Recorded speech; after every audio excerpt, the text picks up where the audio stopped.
ধরুন আপনি শখের বসে সামান্য কয়েক টাকা দিয়ে একটা পুরনো কাঠের বাক্স কিনে বাসায় এনে সাজিয়ে রাখলেন। দেখতে একদম সাধারণ, কিন্তু সেই বাক্সের ভেতরে বন্দি আছে এমন এক শয়তানি আত্মা যে শত শত বছর ধরে অপেক্ষা করছে কোনো একটা নিষ্পাপ মানুষের শরীর দখল করার জন্য। শুনতেই গা শিউরে উঠছে, তাই না? কিন্তু আজকের গল্পে ঠিক এটাই ঘটতে চলেছে একটা ছোট্ট পরিবারের সাথে। নিজ কৌতূহলের বসে এক কিশোরী মেয়ে হাত দেয় এমনই এক অভিশপ্ত বাক্সে, আর তারপর থেকেই শুরু হয় তার এবং তার পুরো পরিবারের দুঃস্বপ্ন। আজকে আমরা কথা বলবো এমনই একটি ভয়ঙ্কর সুপারন্যাচারাল হরর মুভি নিয়ে।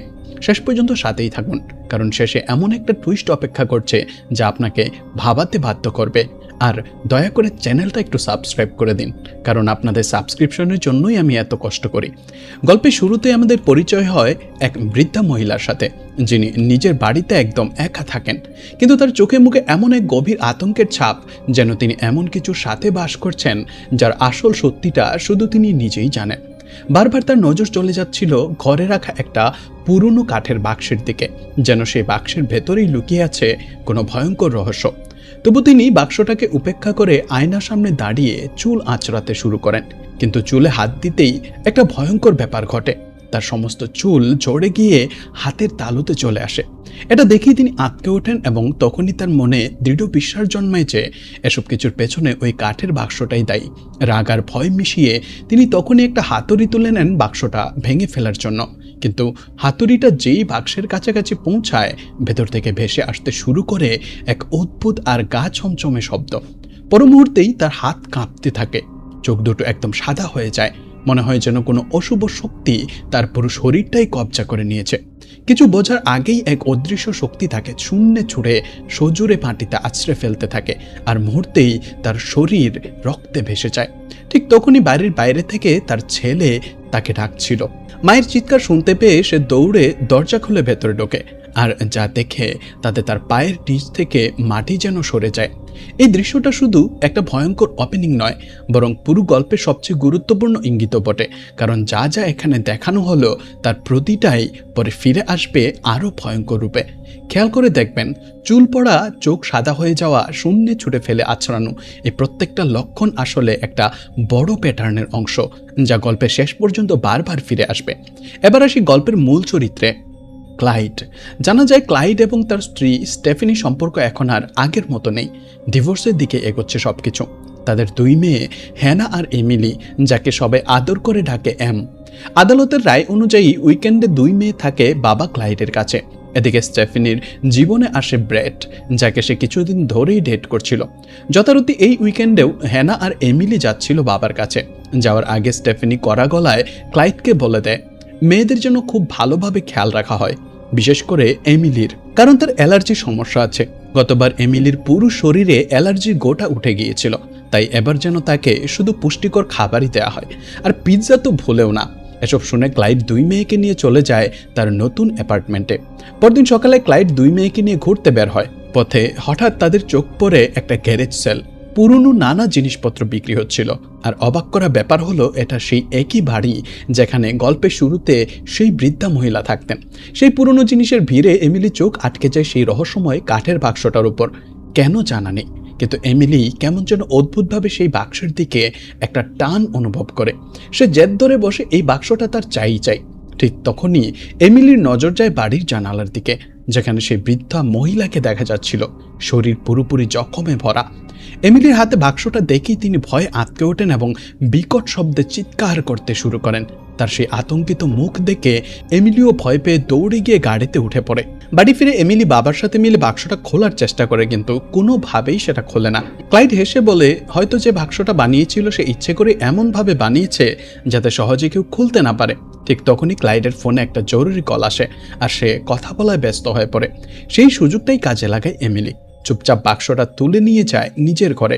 তার একটুও ধারণা ছিল না যে আসলে এটা একটা পুরনো বাক্স নয়, বরং এমন এক শয়তানি শক্তিকে জায়গা দিয়ে ফেলেছে সে, যা আগামী দিনগুলোতে তার পুরো জীবনটাই বদলে দিতে চলেছে। বন্ধুরা, এখান থেকেই কিন্তু গল্পের আসল টুইস্ট শুরু হচ্ছে, কারণ এমিলি তখনও জানতো না যে সে যাকে নিজের ঘরে জায়গা দিয়েছে সেটা আসলে কি। সেই রাতে যখন সবাই গভীর ঘুমে, ঠিক তখনই এমিলি সেই বাক্স থেকে মৃদু আওয়াজ শুনতে পায়। মনে হচ্ছিল কেউ যেন তাকে ডাকছে। সে কাছে যেতেই বাক্সটা কোনো চাবি ছাড়াই আপনা আপনি খুলে যায়। ভেতরে ছিল অদ্ভুত ও রহস্যময় সব জিনিস। পাথরের তৈরি কিছু ছোট পশুর মূর্তি, মরা মথ পোকা, আর সেসবের মাঝে একটা পুরনো আংটি। কিছু না ভেবেই এমিলি আংটিটা নিজের আঙুলে পড়ে নেয় এবং ঘুমিয়ে পড়ে। পরদিন সকালে হেনা গান চালিয়ে নাচছিল, কিন্তু এমিলি এক কোণে বসে চুপচাপ শুধু তাকিয়ে দেখছিল। হেনা এগিয়ে গিয়ে জিজ্ঞেস করে সবকিছু ঠিক আছে কিনা। এমিলি ধীর গলায় বলে, মনে হচ্ছে যেন তার সাথে অদ্ভুত কিছু একটা ঘটছে।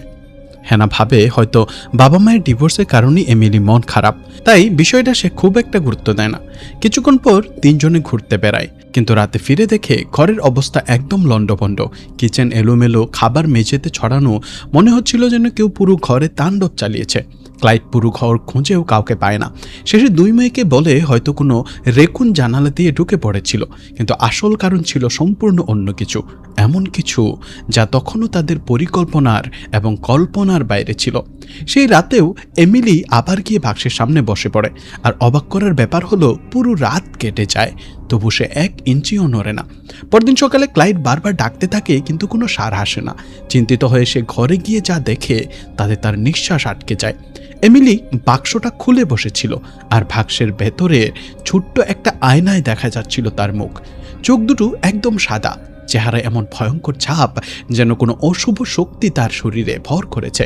ক্লাইড ভয়ে ভয়ে তার কাঁধে হাত রাখতেই এমিলি ঘুরে তাকায়, আর মুহূর্তেই একদম স্বাভাবিক হয়ে যায়, যেন কিছুই হয়নি। এতে ক্লাইড আরও বেশি বিভ্রান্ত হয়ে পড়ে। এই ঘটনাটা যেন এমিলির ভেতরে জমে থাকা সেই অচেনা শক্তির প্রথম প্রকাশস্বরূপ, যা এবার আর লুকিয়ে থাকবে না। নিচে ব্রেকফাস্টের সময় হেনা উত্তেজিত হয়ে কথা বলছিল, কিন্তু এমিলি একদম চুপচাপ, শুধু খুব দ্রুত প্রায় কোনো বুনো পশুর মতো খাবার খেতে শুরু করে। ক্লাইড আস্তে খেতে বললেও এমিলি কথা শোনে না। শেষে ক্লাইড জোর গলায় তার নাম ধরে চেঁচিয়ে ওঠে, আর ঠিক তখনই এমিলি তার হাতে থাকা কাঁটা চামচটা সরাসরি বসিয়ে দেয় ক্লাইডের হাতের তালুতে। হেনা আর ক্লাইড দুজনেই হতভম্ব হয়ে যায়। ক্লাইড ব্যথায় চিৎকার করতেই এমিলির হোশ ফেরে, আর সে কাঁদতে শুরু করে, যেন এতক্ষণ তার শরীরের ওপর তার নিজের কোনো কন্ট্রোলই ছিল না। অন্য কেউ যেন তাকে দিয়ে এসব করাচ্ছিল। সেই রাতের ঘটনায় প্রমাণ করে দেয় এমিলির ভেতরে সত্যিই খুব খারাপ কিছু একটা ঢুকে পড়েছে। এমিলি ঘুমিয়ে পড়ার পরপরই বাক্সটা আবার নিচ থেকেই খুলে যায়, আর ভেতর থেকে ধীরে ধীরে বেরিয়ে আসে একটা বড় মথ পোকা। পরদিন সকালে হেনা ব্রাশ করছিল বাথরুমে, হঠাৎ কোথা থেকে শত শত মথ পোকা উড়ে আসতে শুরু করে। ভয়ে চিৎকার করে ওঠে হেনা, আর তার চিৎকার শুনে ক্লাইড ছুটে যায় বাথরুমের দিকে। কিন্তু তখনই হেনার নজর যায় এমিলির ঘরের দরজার দিকে। সেখানেও ঘুরে বেড়াচ্ছিল অসংখ্য মথ। ক্লাইড আস্তে করে দরজা খুলতেই তাদের দুজনের হুঁশ উড়ে যায়। পুরো ঘর হাজার হাজার মথ পোকায় ভরা, আর তার মাঝখানে একদম চুপচাপ বসে আছে এমিলি নিজের বিছানায়। বারবার ডাকলেও কোনো উত্তর দেয় না সে। ঘাবড়ে গিয়ে ক্লাইড দ্রুত তাকে সেই ঘর থেকে বের করে নিয়ে আসে। এখন আর কেউই বুঝতে পারছিল না আসলে এমিলির সাথে হচ্ছেটা কি। আর সবচেয়ে ভয়ের ব্যাপার হলো উত্তরটা যত দিন যাচ্ছিল ততই যেন আরো দূরে সরে যাচ্ছিল। এখান থেকেই ক্লাইডের মনেও প্রথমবারের মতো সন্দেহের বীজ জন্ম নিতে শুরু করে। সে বুঝতে পারছিল ব্যাপারটা সাধারণ কোনো মানসিক সমস্যা নয়। এরপর ক্লাইড দুই মেয়েকে নিয়ে তাদের মা স্টেফিনির কাছে পৌঁছে দিতে চায়, যেখানে ব্রেটও উপস্থিত ছিল। বেরোনোর আগে ক্লাইড স্টেফিনিকে জিজ্ঞেস করে সে কি এমিলির আচরণে কোনো পরিবর্তন লক্ষ্য করেছে, কারণ কিছুদিন ধরে সে খুব অদ্ভুত আচরণ করছে। স্টেফিনি তাকে সান্ত্বনা দিয়ে বলে বেশি চিন্তা না করতে, সব ঠিক হয়ে যাবে। কিন্তু ক্লাইডের মনের সন্দেহ কমে না। সেই রাতে সে এমিলিকে ফোন করে, আর এমিলি বারবার শুধু একটাই প্রশ্ন করে, তার বাক্সটা ঠিক আছে তো। সে অনুরোধ করে যেন বাক্সটা কেউ না খুলে। ক্লাইড জানতে চায় আসলে বাক্সে এমন কি আছে, কিন্তু এমিলি শুধু বলে ওটা আমার বাক্স, ওটা খুলবে না। এবার ক্লাইডের প্রায় নিশ্চিত বিশ্বাস হয়ে যায় যে বাক্সের ভিতরে কোনো না কোনো রহস্য লুকিয়ে আছে। বাসায় পৌঁছেই সে বাক্সটা খুলে ফেলার সিদ্ধান্ত নেয়। ভেতরে সে দেখতে পায় একই সেই অদ্ভুত পাথরের মূর্তি আর মরা মথ পোকাগুলো, যা এমিলিও আগে দেখেছিল। ঠিক সেই সময় স্টেফিনির ঘরে এমিলির শরীর হঠাৎ খারাপ হতে শুরু করে। সে ওয়াশরুমে গিয়ে আয়নার সামনে দাঁড়ায়। বারবার বমি বমি ভাব হচ্ছিল, কিন্তু কিছুই বের হচ্ছে না। চিন্তিত হয়ে টর্চের আলো ফেলে সে নিজের মুখের ভেতর তাকায়, আর ঠিক তখনই তার চিৎকার বেরিয়ে আসে, কারণ সে দেখতে পায় নিজের গলার ভেতর কোনো মানুষের আঙুল নাড়াচাড়া করছে। মারাত্মক ঘাবড়ে যায় এমিলি, বুঝতেই পারে না তার শরীরের ভেতর আসলে কি বড় হয়ে উঠছে। এই মুহূর্ত থেকেই যেন তার নিজের শরীরটাও আর তার নিচের থাকলো না। এই দুটো ঘটনা, বমির চেষ্টায় গলার ভেতর আঙুল দেখা আর স্কুলের সহপাঠীকে মারধর, আসলে বুঝিয়ে দেয় যে ডিমনটা আর শুধু বক্সের ভিতরেই সীমাবদ্ধ নেই, এবং সে ধীরে ধীরে এমিলির শরীর আর মনের নিয়ন্ত্রণ নিজের হাতে নিয়ে নিচ্ছে। এরপর থেকে এমিলি এক মুহূর্তের জন্য সেই বাক্স থেকে নিজেকে দূরে রাখত না। যেখানেই যেত বাক্সটা সাথে নিয়ে যেত, এমনকি স্কুলেও। একদিন ক্লাসে থাকাকালীন এক সহপাঠী গোপনে এমিলির ব্যাগ থেকে বাক্সটা তুলে নেয়, শুধু জানার কৌতূহলে যে বাক্সে এমন কি আছে যা এমিলি কাউকে ছুঁতেও দেয় না। কিন্তু ছেলেটার ওপর নজর পড়তেই এমিলি হঠাৎ ভয়ঙ্কর ভাবে রেগে যায়। বিকট চিৎকার করে সে ঝাঁপিয়ে পড়ে ছেলেটার ওপর, আর এমন নির্মম ভাবে তাকে মারতে থাকে যে মনে হয় যেন এমিলির শরীরে অন্য কোনো শক্তি এসে ভর করেছে। এটা এমিলি ছিল না, অন্য কেউ তার শরীরকে নিজের হাতিয়ার বানিয়েছিল। এই ঘটনার পর স্কুল কর্তৃপক্ষ সাথে সাথেই ডেকে পাঠায় ক্লাইড আর স্টেফিনিকে। এমিলির শিক্ষক জানান, গত কয়েকদিনে এমিলির আচরণ সম্পূর্ণ বদলে গেছে। না বন্ধুদের সাথে কথা বলছে, না ক্লাসে মন দিচ্ছে, আর তার পড়াশোনার মানও দিন দিন খারাপ হয়ে যাচ্ছে। শিক্ষক স্পষ্ট করেই বলেন, আজ যা হয়েছে তার নিছক বাচ্চাদের ঝগড়া ছিল না, এটা রীতিমতো হিংসাত্মক আক্রমণ। তাই তিনি স্পষ্ট করে পরামর্শ দেন, যত দ্রুত সম্ভব কিছুদিনের জন্য হলেও এমিলিকে সেই বাক্স থেকে দূরে রাখা হোক, না হলে পরিস্থিতি আরও খারাপ হতে পারে। আপাতত তিনি বাক্সটা রেখে দেন স্টাফ রুমে। কিন্তু সেদিনই ক্লাস শেষে শিক্ষক যখন স্টাফ রুমে একা বসেছিলেন, তখন তার নজর যায় বাক্সটার দিকে। কৌতূহলবশত তিনিও চেষ্টা করেন বাক্সটা খুলতে। বাক্সটা খোলে না, কিন্তু ঠিক তখনই তার চোখ থেকে রক্ত ঝরতে শুরু করে। যন্ত্রণায় চিৎকার করতে থাকেন তিনি।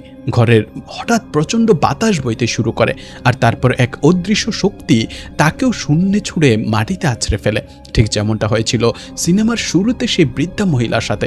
কিছুক্ষণের মধ্যেই সেই শিক্ষকেরও করুণ ও যন্ত্রণাদায়ক মৃত্যু হয়। আর এই মৃত্যুই প্রমাণ করে দেয়, বাক্সটার কাছাকাছি যেই যাক না কেন, তার পরিণতি কখনোই ভালো হবে না। পরদিন সকালে ব্রেকফাস্টের সময় ক্লাইড এমিলিকে বলে, জানো আজ কেন স্কুল বন্ধ? কারণ তোমার শিক্ষক মারা গেছেন। কিন্তু এমিলির মুখে কোনো দুঃখ বা অবাক হওয়ার লেশ মাত্র দেখা যায় না।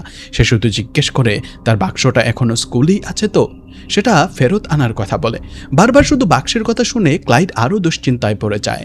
সে জিজ্ঞেস করে, আসলে এই বাক্সে কি আছে, আর তুমি প্রতিদিন এর সামনে বসে কার সাথে কথা বলো?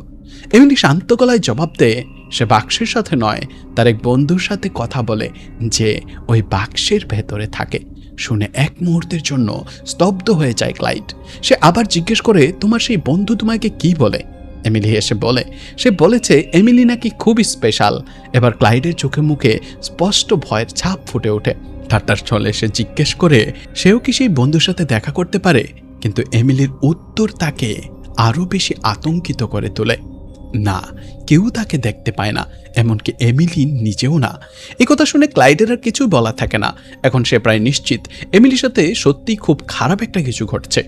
কিছুক্ষণ পর সে স্কুলে গিয়ে বাক্সটা ফেরত নিয়ে আসে, কিন্তু এবার সে সিদ্ধান্ত নেয় বাক্সটাকে শহর থেকে অনেক দূরে নিয়ে ফেলে দেবে, যাতে এমিলি আর কখনো এটা নাগাল না পায়। কিন্তু তার একটুও ধারণা ছিল না যে বাক্সটা শুধু এমিলির কাছেই ছিল না, এমিলি নিজেই ততদিনে বাক্সটার দখলে চলে গিয়েছিল।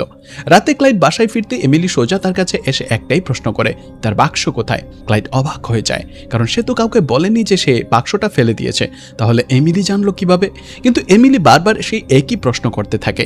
এর মধ্যেই হেনাও আওয়াজ শুনে সেখানে চলে আসে, আর হঠাৎ করেই এমিলি নিজেকে জোরে জোরে চড় মারতে শুরু করে দেয়। সাথে সাথে চিৎকার করে ওঠে, ড্যাড তুমি আমাকে মারছো কেন?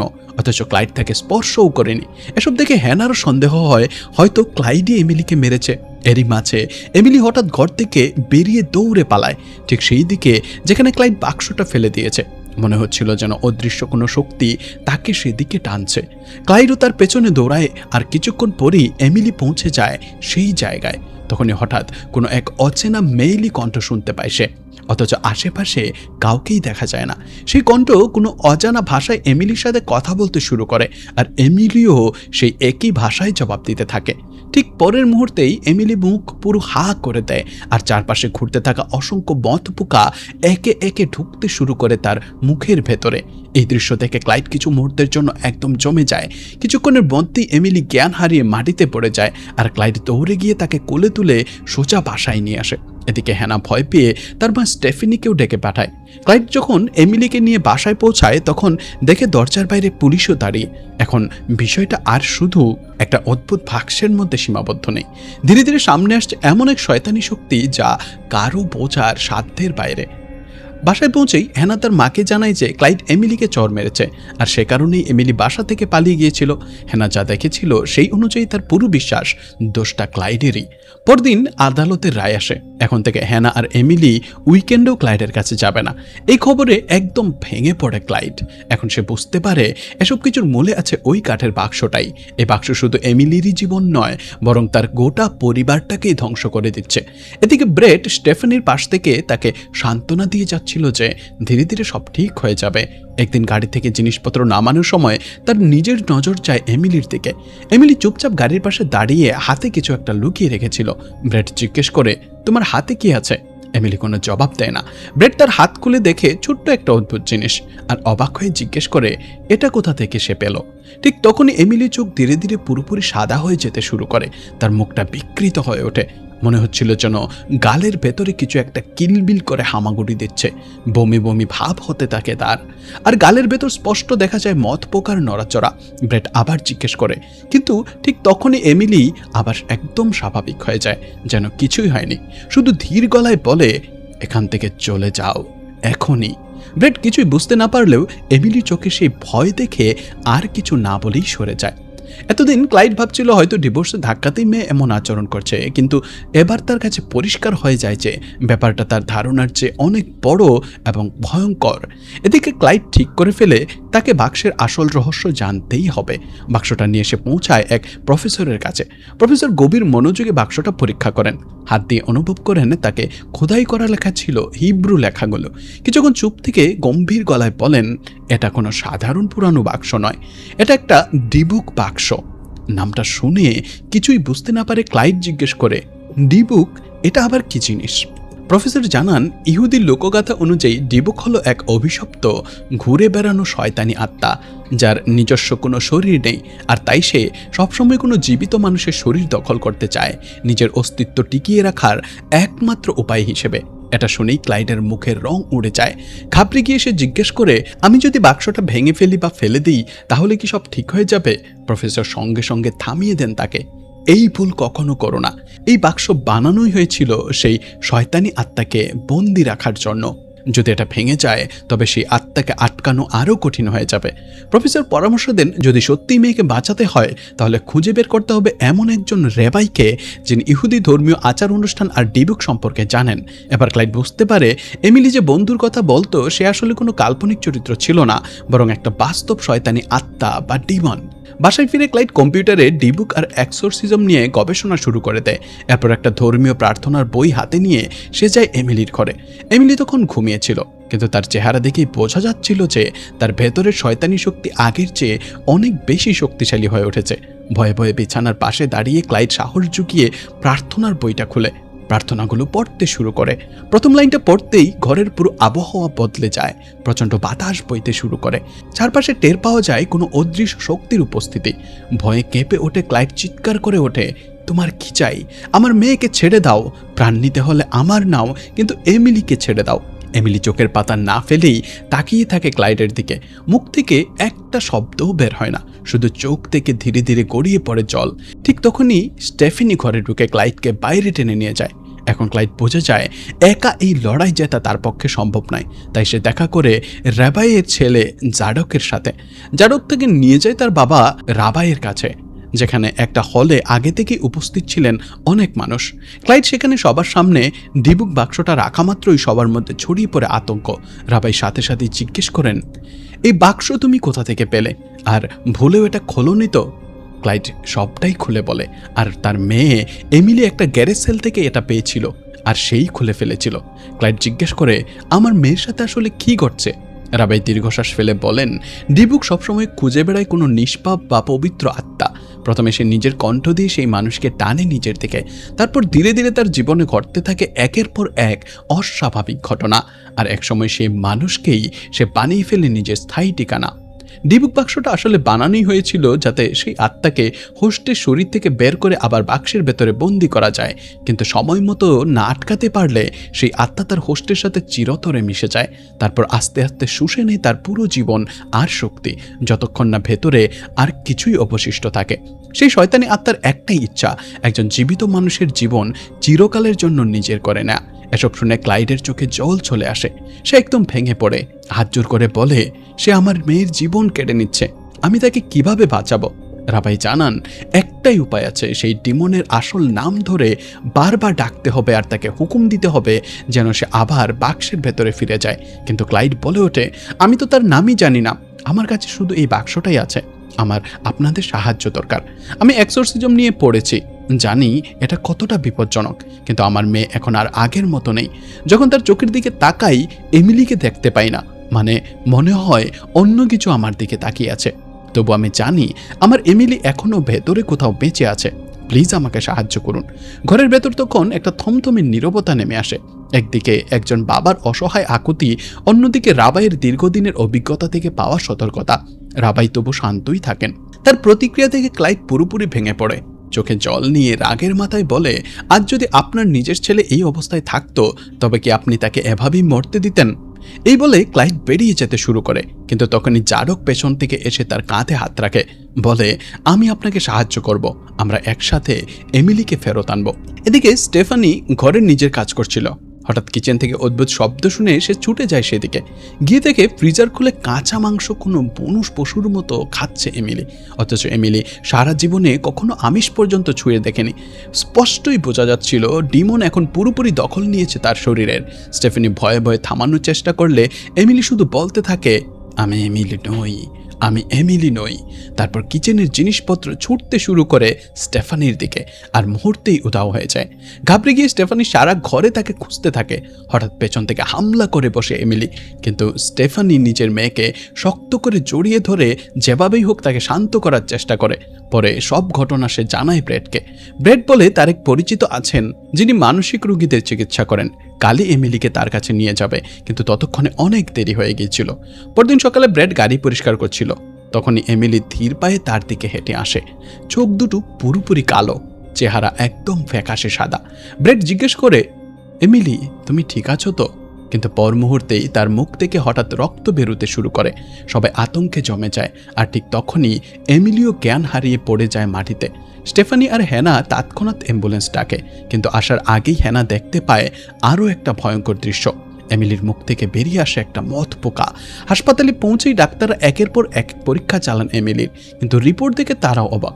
স্ক্যানে মনে হচ্ছিল যেন এমিলি শরীরের ভেতরে অন্য কেউ উপস্থিত। স্পষ্ট দেখা যাচ্ছিল কোনো নারীর মুখ। এটা দেখে স্টেফানির পায়ের নিচ থেকে মাটি সরে যায়। এখন সেও মেনে নেয় এমিলি শুধু অসুস্থ নয়, কোনো এক অশুভ শক্তি তাকে দখল করে গেছে। এতক্ষণে বন্ধুরা নিশ্চয়ই বুঝে গেছেন এই ডিমনটা কত ধূর্ত। সে শুধু একজনকে দখল করেই থামছে না, বরং সুযোগ পেলেই লাফিয়ে চলে যাচ্ছে অন্য কারো শরীরে। ঠিক তখনই হাসপাতালে পৌঁছে যায় ক্লাইড আর জাডক। তারা ডিবুক বক্সের ভেতরের আয়না ভেঙে জেনে নিয়েছিল ডিমনের আসল নাম এবিজু। এমিলির অবস্থা দেখে জাডক বলে ওঠে, আর এক মুহূর্ত দেরি করা উচিত হবে না। এখনই এক্সোরসিজম শুরু না করলে এই ডিমন এমিলিকে চিরতরে শেষ করে দেবে।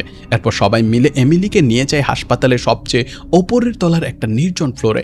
বিছানায় শুইয়ে দেওয়া হয় তাকে। ক্লাইড, স্টেফানি আর হ্যানা শক্ত করে চেপে ধরে রাখে এমিলিকে, আর জাডক শুরু করে এক্সোরসিজম। জোর গলায় প্রার্থনা পড়তে শুরু করে, এবং সাথে সাথে এমিলির পুরো শরীর প্রচণ্ডভাবে কাঁপতে থাকে। চোখ দুটো একদম সাদা হয়ে যায়। মুখ থেকে বেরোতে থাকে কোনো নারীর ভয়ঙ্কর কণ্ঠস্বর। ঘরে বইতে শুরু করে প্রচণ্ড ঝোড়ো বাতাস। আর হঠাৎ এমিলির শরীরে এত শক্তি চলে আসে যে সে এক ঝটকায় সবাইকে ছুঁড়ে ফেলে দেয়। এবার লক্ষ্য জাডক। এমিলি তার গলা চেপে ধরে। সবাই ছাড়ানোর চেষ্টা করলেও এমিলি ধাক্কা দিয়ে পালিয়ে যায় সেখান থেকে। লুকিয়ে পড়ে হাসপাতালের একটা অন্ধকার ঘরে। কিছু না ভেবেই ক্লাইড তার পেছনে ছোটে। জাডক পেছন থেকে চিৎকার করে বলে, থামুন, এমিলি আর ফিরে আসতে পারবে না। কিন্তু ক্লাইড কথা শুনে না। ভেতরে গিয়ে ক্লাইড দেখে কয়েকটা লাশ পড়ে আছে, আর অন্ধকারে প্রতিধ্বনিত হচ্ছে, ডেড, ইউ স্কেয়ার্ড মি, তুমি আমাকে ভয় পাইয়ে দিয়েছ। পর মুহূর্তেই এমিলি উধাও হয়ে যায়, আর পেছন থেকে হামলা করে বসে ক্লাইডের ওপর। সকল শক্তি দিয়ে ক্লাইড চিৎকার করে ওঠে, ওই নিষ্পাপ বাচ্চাটাকে ছেড়ে দাও, তার জায়গায় আমাকে নাও, আমাকে মেরে ফেলো, কিন্তু আমার মেয়েকে ছেড়ে দাও। এই কথা বলা মাত্রই এমিলি হঠাৎ শান্ত হয়ে যায়, চোখ দুটো স্বাভাবিক হয়ে ফিরে আসে, আর হুঁশ ফিরে পেয়েই সে চাপটে ধরে ক্লায়েন্টকে। ততক্ষণে স্টেফিনি, হ্যানা আর জাডকও পৌঁছে যায় সেখানে। এমিলিকে ঠিক দেখে সবাই খুশিতে ভেঙে পড়ে। ঠিক তখনই এমিলির আঙুল থেকে সেই আংটিটা নিজে থেকেই খুলে পড়ে যায় মাটিতে। কিন্তু জাডকের মনে কেমন যেন খটকা লাগে। সে বলে, না, এত সহজে তো এটা শেষ হতে পারে না। ডিমনটা গেল কোথায়? উচ্চস্বরে নাম ধরে ডাকতে থাকে সে ডিমনটাকে। ঠিক তখনই ক্লাইডের হাত হঠাৎ উল্টো দিকে মুচড়ে যায়। পুরো ঘরে ঝোড়ো বাতাস বইতে শুরু করে। তার চোখ দুটো সাদা হয়ে যায়, আর কোনো অদৃশ্য শক্তি তাকে টেনে নিয়ে যায় দেয়ালের দিকে। এবার সবাই বুঝে যায় ডিমন এমিলিকে ছেড়ে এবার ঢুকে গেছে ক্লাইডের শরীরে। এতক্ষণে নিশ্চয়ই বন্ধুরা আপনারা বুঝতে পারছেন, এই ডিমনকে হারানো মানে শুধু একবার প্রার্থনা পড়া নয়, বরং একটা দীর্ঘ আর বিপজ্জনক লড়াই। জাডক থামে না, একটানা প্রার্থনা চালিয়ে যায় আর ডিমনের নাম ধরে ডাকতে থাকে। ঠিক পরের মুহূর্তেই ক্লাইডের মুখ থেকে বেরিয়ে আসে একটা ভয়ঙ্কর কালো হাত। উপস্থিত সবাই ভয়ে কাঁপতে থাকে। হাজার হাজার মদ পোকা উঠতে শুরু করে বাতাসে, কিন্তু জাডক তখনও থামে না। তার প্রার্থনার শক্তিতে আস্তে আস্তে ক্লাইডের শরীর থেকে বেরিয়ে আসতে থাকে ডেমনটা। ছটফট করতে করতে শূন্যে ভাসতে ভাসতে সে এগিয়ে যায় সোজা ডিবুক বাক্সের দিকে। পুরোপুরি বাক্সের ভেতরে ঢুকে যাওয়ার সাথে সাথেই বাক্সটা নিজে থেকেই সজোরে বন্ধ হয়ে যায়। এক্সোরসিজম সফল হয়। দীর্ঘ কষ্ট, ভয় আর অনিশ্চয়তার পর অবশেষে মনে হয়েছিল যেন সব দুঃস্বপ্নের অবসান ঘটেছে। পরিবারটা যেন নতুন করে নিজেদের জীবন ফিরে পেয়েছিল। অবশেষে এমিলি আর তার পুরো পরিবার চিরতরে মুক্ত হয় সেই শয়তানি শক্তির হাত থেকে। সবাই একে একে এগিয়ে গিয়ে জাডককে জড়িয়ে ধরে মন থেকে ধন্যবাদ জানায়, কারণ তার সাহসিকতা আর একাগ্রতা ছাড়া হয়তো এমিলিকে ফিরে পাওয়া সম্ভবই হতো না। কিছু সময় পর সবাই ঘরে ফেরে। অনেকদিন পর পুরো পরিবার একসাথে বসে। স্টেফানি আর ক্লাইডের সম্পর্ক ধীরে ধীরে ভালো হতে শুরু করে। মনে হচ্ছিল অবশেষে তাদের জীবনে সবকিছু ঠিক হয়ে গেছে। কিন্তু গল্প এখানেই শেষ হয় না। অন্যদিকে জাডক ডিবুক বাক্সটা নিয়ে যাচ্ছিল একটা নিরাপদ জায়গায়, কিন্তু পথে হঠাৎ একটা বড় ট্রাকের সাথে তার গাড়ির ভয়ঙ্কর সংঘর্ষ হয়, আর সেই ধাক্কায় কাঠের বাক্সটা গাড়ি থেকে ছিটকে গিয়ে সোজা পড়ে যায় রাস্তায়। এখন প্রশ্ন একটাই, সেই বাক্স কি আবার কোনো নিরাপদ জায়গায় পৌঁছাতে পারবে, নাকি রাস্তায় পড়ে থাকা অবস্থাতেই আবারও কোনো নতুন শিকারকে নিজের দিকে টেনে নেবে আর আবারও কোনো নিষ্পাপ মানুষের জীবন ধ্বংস করে দেবে? এই ভয়ঙ্কর সাসপেন্স নিয়েই আজকের গল্প এখানেই শেষ। তো বন্ধুরা, মুভিটা কেমন লাগলো কমেন্টে অবশ্যই জানাবেন। আপনার কি মনে হয় শেষ পর্যন্ত সেই বাক্সটার কি পরিণতি হয়েছিল? নিজের মতামত নিচে লিখে জানান।